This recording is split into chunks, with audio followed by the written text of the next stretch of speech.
హైదరాబాద్ నగర శివారులో నిర్వహిస్తున్న హాట్ ఎయిర్ బెలూన్ షోలో అపశృతి చోటు చేసుకుంది.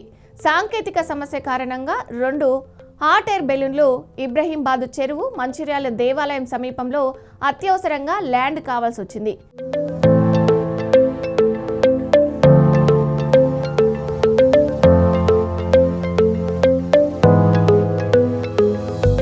ఇక విషయంలోకి వెళ్తే హైదరాబాద్ మహానగరం గగనతలంపై హాట్ ఎయిర్ బెలూన్స్ సందడి చేశాయి. గోల్కొండ గోల్ఫ్ క్లబ్లో శుక్రవారం హాట్ ఎయిర్ బెలూన్స్ షో ప్రారంభమవడంతో తెల్లవారుజామున మేఘాలను దాటుతూ గాల్లోకి హాట్ ఎయిర్ బెలూన్స్ ఎగిరాయి. ఇక హైదరాబాద్ గోల్ఫ్ క్లబ్ నుంచి నగరం నలువైపులకు గాల్లోకి ఎగిరిన సుమారు 10కి పైగా హాట్ ఎయిర్ బెలూన్స్ చూపరులకు కనువిందు చేశాయి.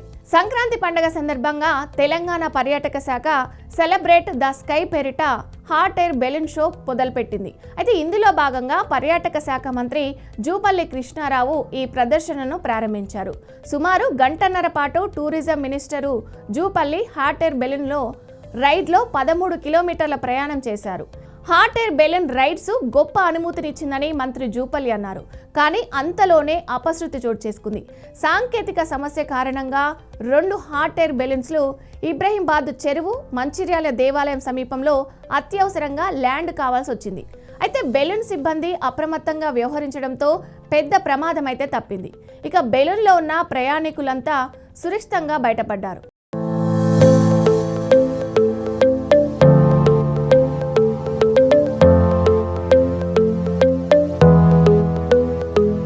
ఇక ఈ ఘటన శుక్రవారం గోల్కొండ నుంచి గండిపేట వైపు ప్రయాణిస్తున్న సమీపంలో చోటు చేసుకున్నట్లు తెలుస్తుంది. అయితే హాట్ ఎయిర్ బెలూన్లో అవసరమైన స్థాయిలో గాలి లేకపోవడంతో నియంత్రణ కోల్పోయే పరిస్థితి తలెత్తింది. దీంతో పైలట్ వెంటనే పరిస్థితిని అంచనా వేసి చెరువు పక్కన అత్యవసర ల్యాండింగ్ చేసినట్లు తెలుస్తుంది. ఇక ఈ ఘటన ఆలస్యంగా వెలుగులోకి వచ్చింది. స్థానికులు బెలూన్ విషయాన్ని గమనించి అధికారులకు సమాచారం ఇచ్చారు. ఇక ఈ విషయం తెలుసుకున్న వెంటనే నిర్వాహకులు సిబ్బంది అక్కడికి చేరుకొని సహాయక చర్యలు చేపట్టారు. ఇక హాట్ ఎయిర్ బెలూన్ సిబ్బంది సమయస్ఫూర్తితో స్పందించడంతో బెలూన్ సురక్షితంగా దిగింది. ప్రయాణికులను ఒక్కొక్కరిగా బయటకు తీసుకురావడంతో ఎలాంటి ప్రాణ నష్టం అయితే జరగలేదు. ఇక ఈ ఘటనలో ఎవరికి గాయాలు కాలేదని అధికారులు స్పష్టం చేశారు.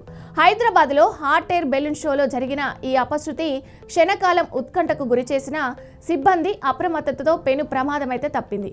ఇక ఇబ్రహీంబాద్ చెరువు సమీపంలో ల్యాండ్ అయిన 2 బెలూన్లలో ఉన్న వారంతా సురక్షితంగా బయటపడడంతో అందరూ కూడా ఊపిరి పీల్చుకున్నారు.